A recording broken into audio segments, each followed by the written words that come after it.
อันว่าความหักนั้นสิสัมพันธ์แน่นเกี่ยวใจต้องบ่ลดเหลี่ยวล่วงเลาะหลอกกันคำว่าหักคำเดียวนั้นบ่ฮอนอยู่คงทนหนีจากกันบ่ดนก็สิไล่ลืมถิมเมียงามบ่เท่าเมียขยันผัวรวยบ่เท่าผัวหักเดียวลูกเก่งบ่เท่าลูกกตัญญูเพื่อนหลายบ่เท่าเพื่อนแท้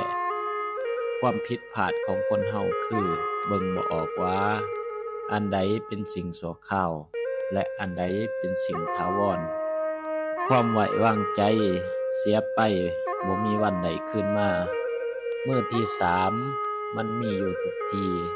แต่ถ้าคนสองคนรักกัน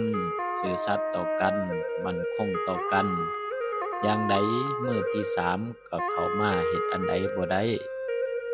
ตบมือข้างเดียวบ่มีวันดังดอกคนเฮาถ้าสิซื่อสัตย์ต่อให้มีโอกาสที่จะนอกใจเขาก็บ่เฮ็ดแต่ถ้าคนที่คอยท่าแต่จะนอกใจถึงตัวอยู่ติดกันเพียงใดมันก็หาทางนอกใจอยู่ดีอย่าคิดไปเป็นมือที่สามเลยถ้าเจ้ากำลังหักกับคนที่มีเจ้าของอยู่ต้องถอยออกมาให้ห่าง อย่าไปยุ่งกับเขาเด็ดขาดอย่าไปร่วมสร้างเวรสร้างกรรมกับคนแบบนี้เลยในตอนนี้เจ้ายังมีเวลาทบทวนอยู่มีเวลาหักห้ามใจ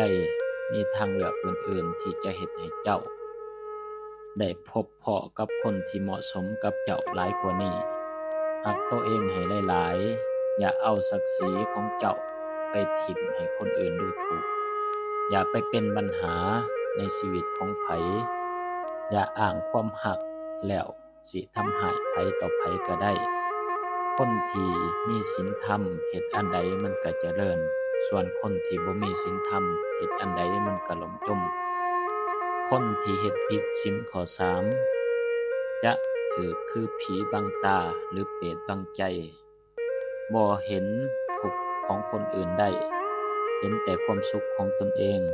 แต่จงจือไว้ว่าบ่ว่าเฮ็ดอันใดกับไผย่อมได้แบบนั้น เพราะกฎแห่งกรรมยุติธรรมเสมอ วิบากกรรมของคนที่เฮ็ดผิดศีลข้อสามนอกใจคู่รักคู่ครองของตนเอง ไปล่วงเกินลูกของคนอื่นโดยที่พ่อแม่เขาบ่อนุญาต ไปผิดลูกผิดเมียของชาวบ้านย่อมได้รับผลดังนี้ 1. จะเป็นหมายผัวตายเมียตายก่อนวัยอันควร 2. จะบ่ประสบผลสำเร็จในเรื่องของความรักบางทีก็ทุกข์เพราะอยากมีคู่แต่บ่มีไผเอา 3. จะเป็นโรคภัยไข้เจ็บเกี่ยวกับอวัยวะสืบพันธุ์ 4. มีลูกก็บ่รักลูกก็ถิ้มมีแฟนมีครอบครัวเขาก็สวมเขาก็แอบไปมีเล็กมีน้อยไปคบชู้คู่ครองบ่ซื่อสัตย์